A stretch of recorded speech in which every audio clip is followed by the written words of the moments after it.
नमस्कार दोस्तों, story book 12 में आप सभी का स्वागत है। आइए सुनते हैं बहुत ही ज्ञानवर्धक कहानी नजर का फर्क। हितेश अपने माता पिता का इकलौता बेटा था। बेटे की शादी रजनी से हो गई। घर में बहू आ गई। माता और पिता की तो खुशी का ठिकाना न था। रजनी और हितेश के साथ शादी को अभी मात्र 2.5 वर्ष ही हुए थे, लेकिन ससुराल में रजनी का मन नहीं लग रहा था, क्योंकि ससुराल के माहौल में वह अभी पूरी तरह रम नहीं पाई थी। उसके सास व ससुर पुराने विचारों के थे और वह अभी भी चटाई पर बैठकर खाना खाना पसंद करते थे। पानी हमेशा बैठकर पीना पसंद करते थे। उन्हें अपने पारंपरिक तौर तरीके से रहना पसंद था। उनकी यही लाइफ स्टाइल रजनी को पसंद नहीं था। उसे लगता था कि इनकी लाइफ स्टाइल का कोई स्टैंडर्ड ही नहीं है। अभी तक डाइनिंग टेबल पर बैठकर खाना खाने की आदत नहीं डाल पाए। वैसे तो ये सब अच्छे खासे पढ़े लिखे हैं, लेकिन रहन सहन के सारे तौर तरीके पुराने हैं। सास सुबह सुबह नहाकर ही रसोई में भोजन बनाने पर जोर देती हैं, फिर चाहे खाना बनाने में पसीना पसीना ही क्यों न हो जाए। हालांकि हितेश रजनी को बहुत चाहता है और उसका हर तरह से ख्याल भी रखता है, लेकिन पुराने लाइफ स्टाइल की वजह से रजनी को अब लगता है कि उसके पापा ने कैसी जगह शादी कर दी है। कितने सपने थे उसके विवाह के बाद अपने घर को सजाने के। यहाँ तो सासू माँ के अनुसार मेंटेन किए हुए इस पुराने तौर तरीके से घर में उसका दम घुटता है। जब मायके जाती तब जाकर उसे लगता है कि जैसे खुली हवा में सांस ली हो। इस बार तो रजनी ने मन ही मन निश्चय कर लिया था, अब की बार जब मैं मायके जाएगी तो तभी वापस आएगी जब हितेश अलग घर लेने को राजी हो जाएगा।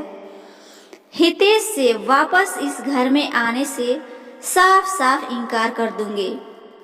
आज रजनी बहुत खुश थी, क्योंकि वह दिन भी आ गया जब रजनी को अपने मायके जाना था। रजनी का भाई उसे लेने के लिए आने वाला था। वह चाहते हुए जल्दी जल्दी अपना बैग पैक कर रही थी। तभी सासू माँ ने पूछा, बेटी कितने दिन में वापस आ जाओगी? तुम्हारे बिना कुछ अच्छा नहीं लगेगा, जल्दी वापस आ जाना। रजनी ने मन ही मन सोचा, अच्छा नहीं लगेगा या अब आपको आराम करने का टाइम नहीं मिलेगा, अब आपके आराम में खलल पड़ेगा और अब घर का सारा काम भी तो आपको ही करना पड़ेगा। पैरों में दर्द होने का ढोंग भी नहीं कर पाओगी।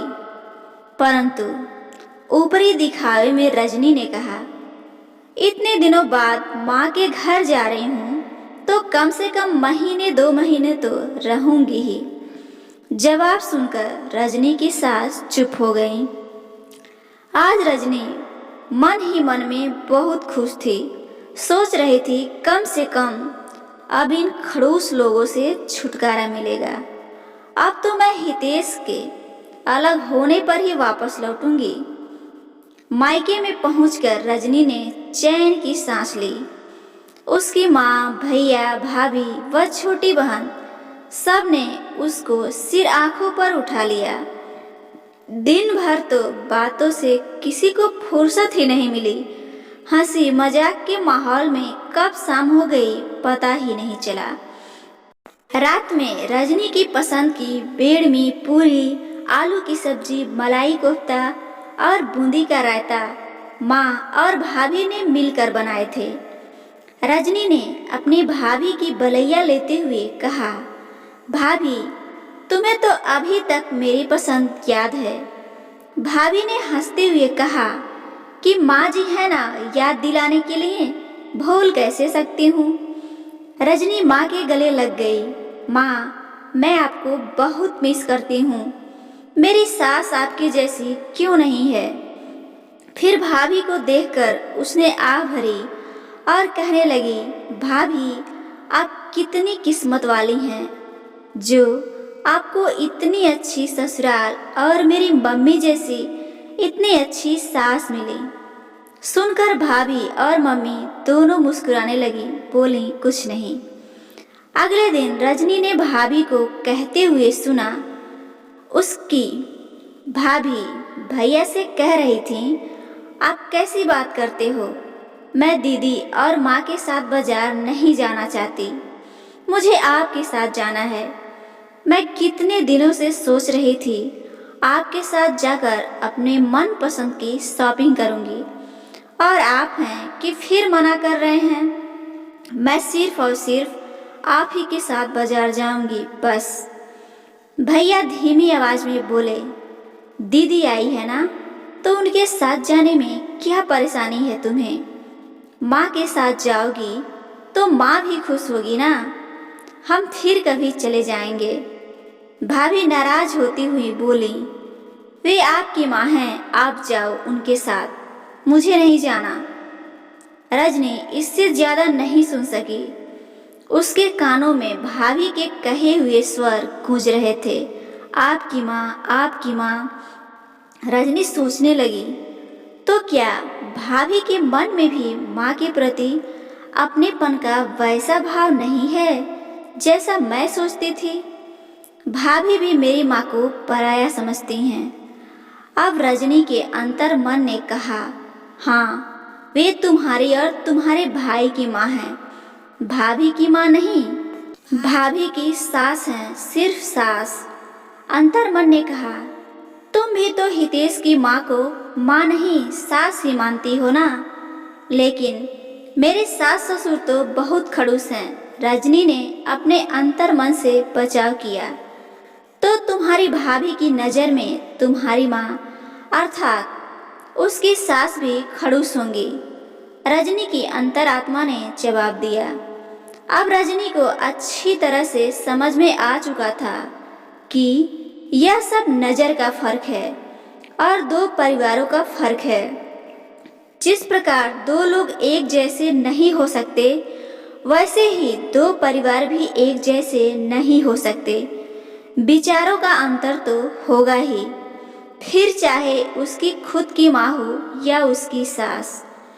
आज जिस प्रकार वह अपनी सास से छुटकारा पाना चाहती है, शायद ऐसे ही उसकी भाभी भी यही चाहती हो। नहीं, अब मैं ऐसा नहीं करूँगी। मैं हितेश को उसके माता पिता से अलग करने की भूल नहीं करूँगी। रजनी कितना गलत थी, उसको अपनी गलती का एहसास हो चुका था। सास ससुर के प्रति जो उसका नजरिया था वह पूरी तरह बदल चुका था। आज जब रजनी ससुराल पहुंची तो ममतामयी सास को अपनी बहू की राह निहारते हुए पाया। उन्होंने रजनी को जीवन का सिद्धांत समझाया और उसके दिल में प्रेम का सागर भरा। रजनी का वैवाहिक जीवन खुशियों के रंग से सरोवर हो उठा। अगर आपको हमारी स्टोरी पसंद आई हो तो आप अपने फ्रेंड को शेयर जरूर कीजिए। कमेंट में अवश्य बताएं कि आपको कैसी लगी यह स्टोरी, और इस चैनल को भी सब्सक्राइब कर लीजिए ताकि आने वाली नई कहानी आपको तुरंत मिले। धन्यवाद।